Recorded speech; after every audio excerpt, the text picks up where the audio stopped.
C'est demain que Renault va engager des négociations avec les syndicats pour améliorer le pouvoir d'achat de ses salariés. Cela pourrait passer par le versement de primes, mais ce n'est pas forcément ce qu'attendent les employés. Avoir une prime, c'est bien, mais c'est temporaire. Moi, ce que j'aimerais avoir, c'est un salaire convenable. Je suis à 1 600 €. D'accord. Ça fait combien de temps que vous travaillez là? 18 ans.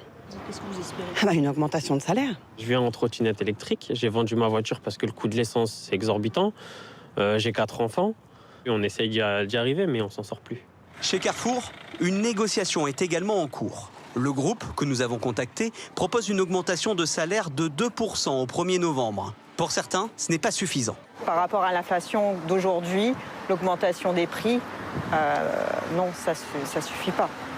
D'autres sont soulagés. Je préfère pas de primes, parce que je suis pas loin de la retraite et les primes, ça compte pas dans la retraite. Donc tout miser sur le salaire. Depuis le 1er juillet, tous les salariés travaillant pour un employeur privé ou un établissement public peuvent être concernés par la nouvelle prime Macron. Pour cela, il faut gagner moins de 5 036 € bruts par mois, soit moins de 3 fois le SMIC.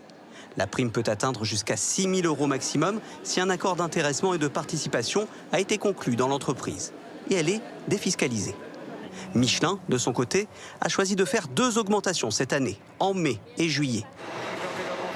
Cela représente au total plus 5% en moyenne. C'est bien que Michelin ait participé justement un petit peu à faire un petit geste. Ça représente à peu près une trentaine d'euros par mois. Depuis juillet, on a envie de dire c'est pas assez. Autre grande entreprise, Air France a accordé une hausse de salaire de 5% à tous ses employés, assortie d'une prime de 1 000 €. Gravement affecté par la crise du Covid, le groupe redécolle aujourd'hui, avec la reprise du trafic aérien. Des hausses de salaire dans les grands groupes donc, mais plus rarement dans les petites entreprises qui n'ont pas toujours les fonds suffisants pour accorder des augmentations.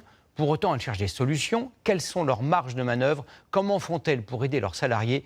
Reportage à Saint-Jean-de-Luz, Victoria David et Christophe Brousseau. Regardez-moi! Ces salariés d'une marque de prêt-à-porter ont le sourire. Nickel!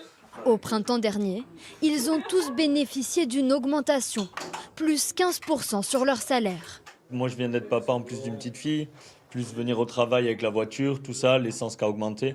Donc je trouve ça normal. Ça fait toujours plaisir. Ça me fidélise encore plus, forcément, oui, en tant que salarié. Augmentation, mais aussi primes défiscalisées et intéressement. Malgré l'inflation, cette jeune entreprise en pleine croissance tente de retenir ses employés. Au lieu d'avoir 50 à 60 000 € à investir dans autre chose pour l'entreprise, là on les donne aux salariés. Et finalement, mieux ils sont payés, plus ils ont envie de rester. Mais augmenter le pouvoir d'achat de ses salariés est parfois plus compliqué. Cette conserverie de poissons subit de plein fouet la hausse des coûts. En un an, elle a vu son bénéfice s'effondrer de 90%. Les capsules, ça a augmenté. Le carton, n'en parlons pas. Et ma facture d'électricité va doubler cette année. Avec la prime défiscalisée mise en place par le gouvernement, le patron a distribué 1 000 € à ses salariés en début d'année.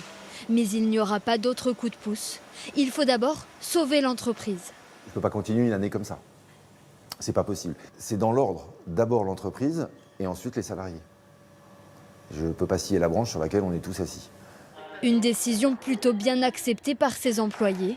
Ils gagnent autour de 1 500 € net par mois. Je pense qu'on est très solidaires entre nous. Je comprends quand même que si à long terme on a des travails, on va pouvoir continuer à vivre.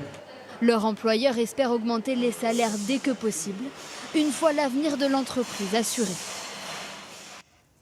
C'est la bonne nouvelle de ces dernières semaines. Le prix des carburants est au plus bas depuis juin 2021. Un signe ne trompe pas. Nos voisins allemands, belges, luxembourgeois viennent d'ailleurs faire le plein en France. Reportage dans l'Oise et le Val d'Oise. Cyril Adrien-Salmand et Julien Clouzot. La file d'attente s'étire sur plusieurs dizaines de mètres cet après-midi pour atteindre cette station essence de Compiègne. Pourquoi cette station essence? Parce que c'est le moins cher de partout. Même quand j'ai commencé mon permis, c'était pas aussi bas. C'était à 1,6 €. 1,40 € le litre de samplon 95, 1,57 € pour le gasoil. Depuis quelques jours à la pompe, ces automobilistes ont enfin retrouvé le sourire. Ah oui, je prends, il n'y a pas de problème. Je prends tout ce qu'on me donne, je prends. Moi. Ah ouais, on a bien fait de passer dans le coin.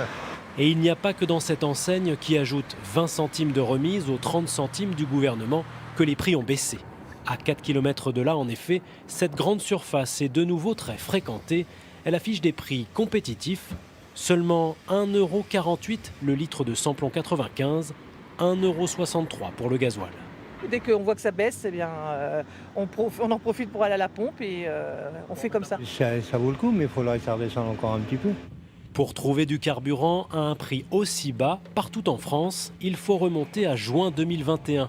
Une baisse qui s'observe aussi, assez rare pour être soulignée, sur les aires d'autoroute. Ici, en direction du nord de la France, le diesel est même moins cher qu'au supermarché précédent, 1,60 € le litre. L'autoroute, ça va vachement baissé, oui. Vous l'avez constaté? Oui, parce que je reviens de vacances la semaine dernière et j'ai vu que c'était beaucoup moins cher quand on est parti. Mais est-ce que ça dure? Je sais pas. Bonne question. Avec des demandes de pétrole en baisse sur le marché mondial et la ristourne gouvernementale, les prix constatés à la pompe devraient être stables selon les spécialistes, au moins jusqu'à la fin de l'année.